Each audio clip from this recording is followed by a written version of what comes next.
Alright, hello everyone, my name is Ace Lisa and welcome back to the channel. A little rare video where we don't have the mood lighting and everything, even though it's the perfect time for it.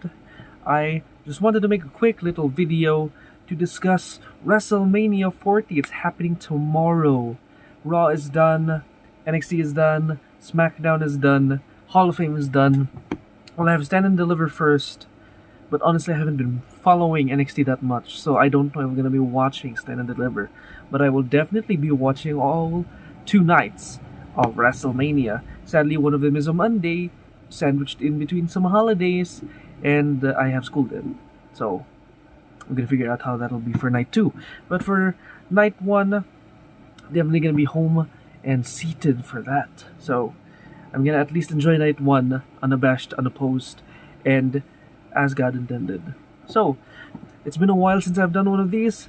We're gonna do a little predictions video, and I just want to share a little something because I'm excited for WrestleMania 40. I don't really have any brand new merch, but I wore a wrestling shirt today to work. You gotta love it. Awesome 316 shirt. Shout out to my boy Ron if you're watching this. He's the one who gave me this shirt. Look at that. Beauty. Reason why I'm not wearing it now because I wear it all day, so kinda sweaty, but yeah. So we begin. Philadelphia, night 1 for WrestleMania 40. May or may not start with this, who knows, I'm just going off an order that I'm seeing here online. We have the LWO, Rey Mysterio and Dragon Lee, but something that I saw on SmackDown is that Dragon Lee got attacked by Legado, so who knows what will happen with that.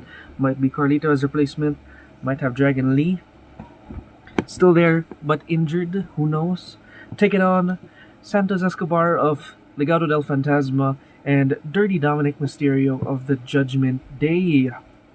Honestly, obviously, depends of course, but most of the time WrestleMania starts off with a big face feel-good win. But with how this is going, I'm going against the community consensus and what I've seen from other regular reactors online say that Rey and Dragon Lee will win. I'm going to say that Escobar and Dominic will win. Because, especially with last year, when Rey and Dominic fought, Dominic lost when we all thought Dominic would win. This time, I think Escobar and Dominic deserve this more, as opposed to Mysterio and Lee.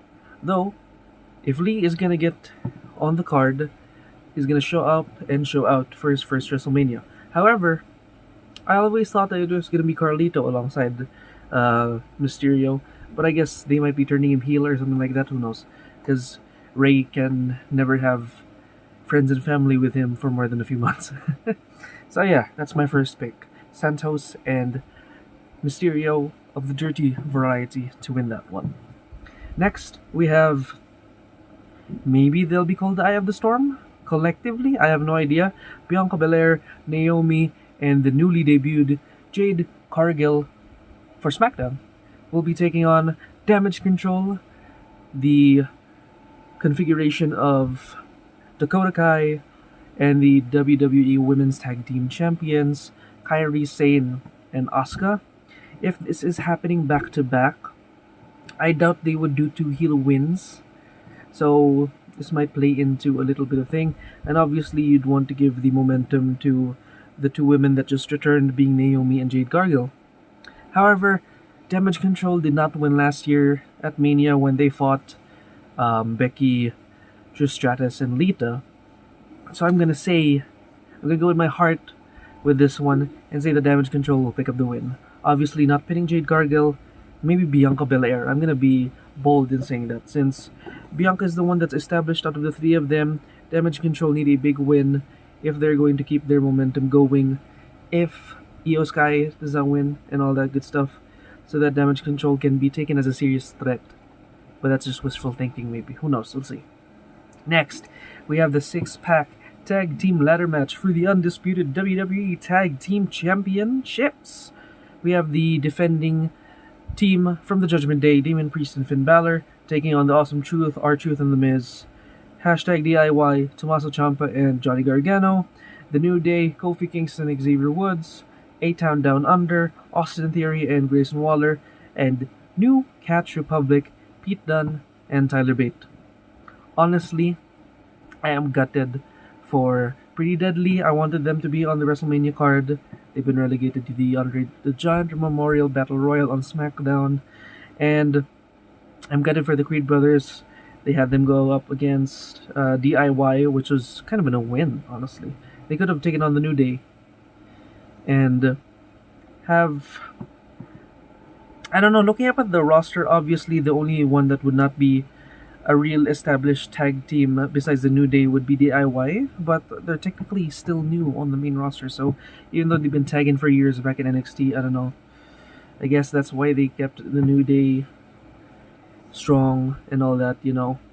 That being said, this match, even though it's being billed as for the undisputed tag titles, we are going to get a splitting of the belts once again, I believe, wherein one set will be pulled down, the match will keep going on, and then someone else will grab the last set. So whether the red or the blue first doesn't matter, as long as they get split up again, because the tag team division scene is finally alive and breathing again.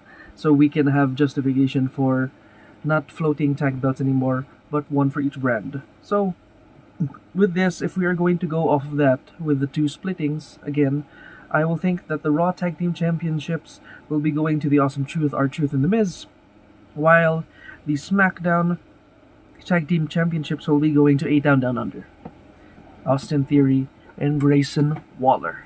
But if they go against their word that they've been building up, and it will be for both sets of tag belts, then why not? Since they've been making them look strong and dominant on the programming, let's have Judgment Day retain Damon Priest and Finn Balor. So those are my contingencies for that. Next, we have Brother versus Brother, Blood versus Blood, Jey Uso, Yeet versus Jimmy Uso, no Yeet. I don't know how y'all feel about the Bloodline story. Honestly, I'm not a really big fan of it because I was never really a big Roman Reigns guy. I was like Dean more from The Shield. Obviously, Dean's not there anymore. That's neither here nor there. With that being said, there were some really good spots there, especially during the pandemic when Sami Zayn came in and all of that. They've been stretching it a wee bit just because they wanted to get Reigns to 1,000 days. But, yeah, what can you do? With this, it's obvious Jey Uso's gonna win. He's the brother that they're pushing. Yeet. Alright. Moving on for the Intercontinental Heavyweight Championship, we have Gunther defending his title against Sami Zayn. And honestly, it's Gunther. I don't think Sami Zayn will be the one to dethrone Gunther. It'll obviously be a good match. We'll have the feel-good story because Philly is definitely behind Sami. Unlike some people online that trash Sami even though he's very established and say that Chad should have been in. Honestly, of course, Chad Gable should have gotten this WrestleMania moment, but I guess we wanted to get Sami Zayn on the card, why not? Chad Gable will get his moment in the sun sooner rather than later. Here's hoping. So yeah, Gunther to retain the Intercontinental Championship.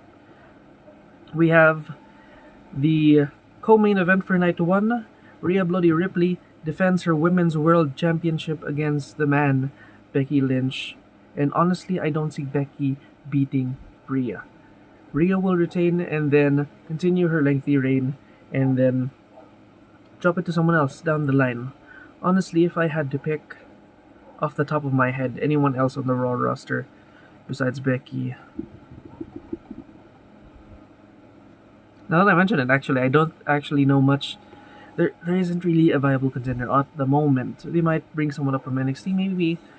Because most of the Raw Women's division is not that stacked. The SmackDown Women's division is more stacked, honestly. So yeah, we'll recant that. We'll just go with that. Rhea Ripley to retain. And the main event for Night 1, we have the Bloodline, that is the final boss, The Rock, and the Tribal Chief, the head of the table, Roman Reigns, the WWE Undisputed Universal Heavyweight Champion, taking on the team of the World Heavyweight Champion Seth freaking Rollins and the American Nightmare Cody Rhodes. You can't believe it, Roman Reigns pulling double duty and actually working? Amazing. That being said, the consensus online, which I was shocked by, is that we're gonna get the heel win in the finale and have the Bloodline win so that it would be Bloodline rules.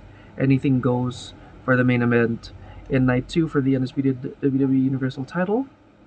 Honestly, thinking about it over and over again, it makes the most sense, really. Stack the odds against Cody Moore, let Cody bring up all the Avengers that he's been assembling with Seth, with Jay, maybe John Cena, maybe Stone Cold, who knows. But yeah, we'll go with that. The Bloodline to win this epic tag team match to close out night 1 of WrestleMania 40.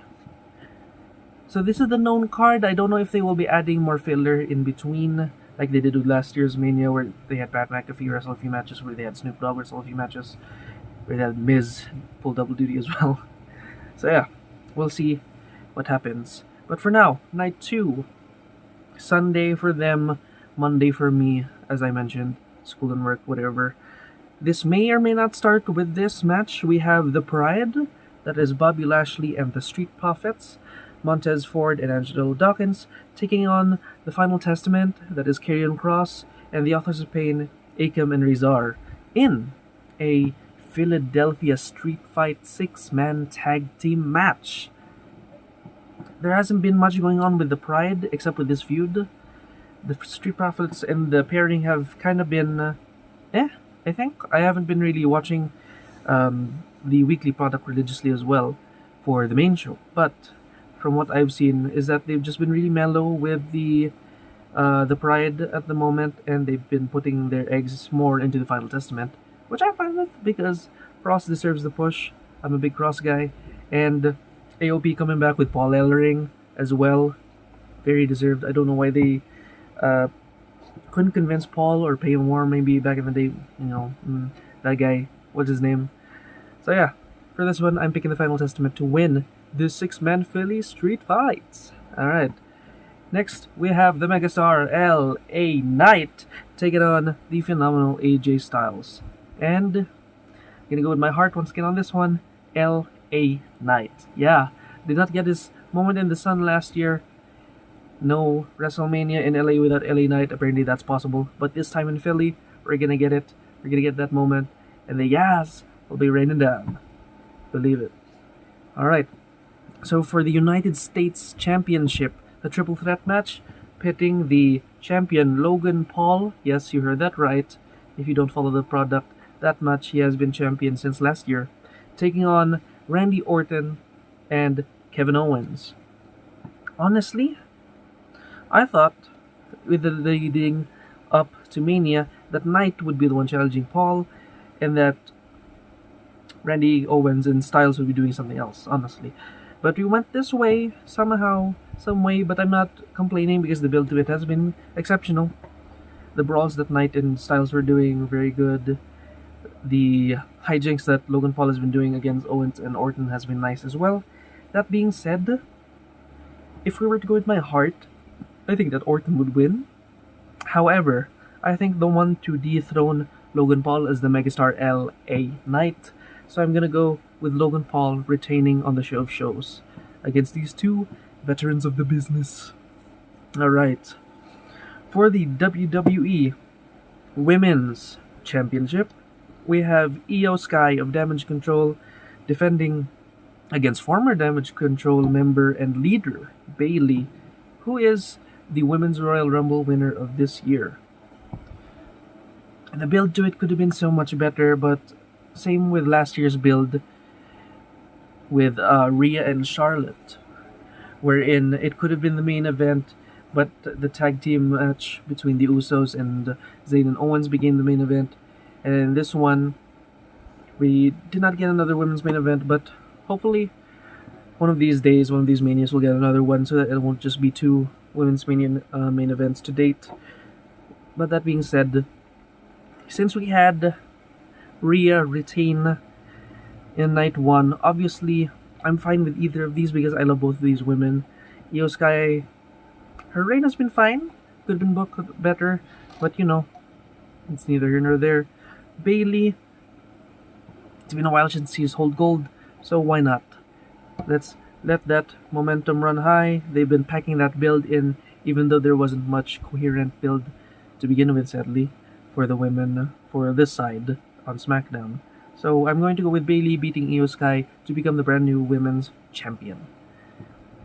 In the co-main event for night 2, we have Drew McIntyre challenging Seth freaking Rollins for the World Heavyweight Championship with CM Punk on commentary because he got injured at the Royal Rumble.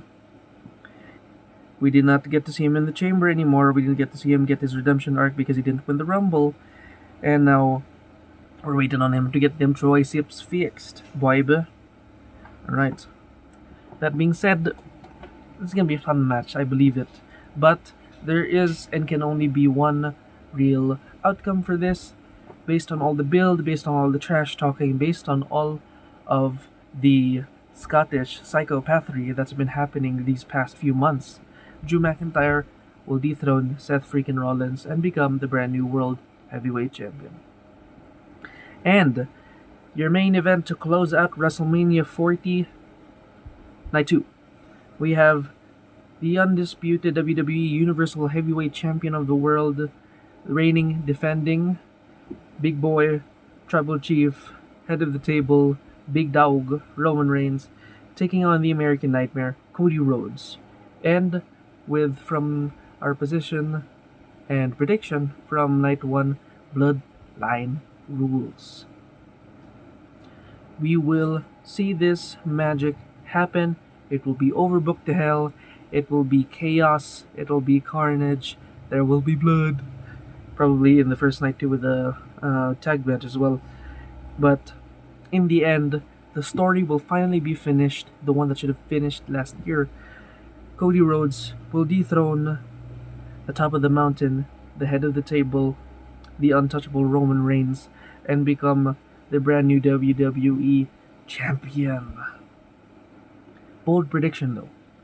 I have been hearing some rumblings online, especially with Rhea Ripley and other people on the good old Twitter, that Damian Priest may not be cashing in on the winner of Rollins and McIntyre, but on the winner of Reigns and Rhodes. Very interesting. So, because why not? I would like to think that if he was going to cash in on this show, it'll go either one of two ways. If he were to cash in on the World Heavyweight title match, he'll try to get in against McIntyre, but CM Punk will put a stop to that. That's what I think, if he will go with that. Especially if he will go out alone and not with the rest of Judgment Day. For the Bloodline Rules match against Reigns and Rhodes, everyone's beat to death, everyone's beat to heck. Comes in, swoops in, 1, 2, 3, whatever he'll use, the Razor's Edge, South of Heaven, piss off everyone in Philly, and become the new undisputed WWE Universal Heavyweight Champion. But that's just my prediction, ladies and gentlemen. It's been nice to talk about wrestling, honestly, because I don't have anyone else to talk to wrestling about. So yeah, Philly, show me what you're made of, baby. Can't wait to watch WrestleMania tomorrow. So I'm gonna get this up ASAP. So thank you all so much for watching. I will see you in the next video. Thank you so much. If you're gonna be watching WrestleMania 2, hope you enjoy yourself as well. I love you. See ya, goodbye.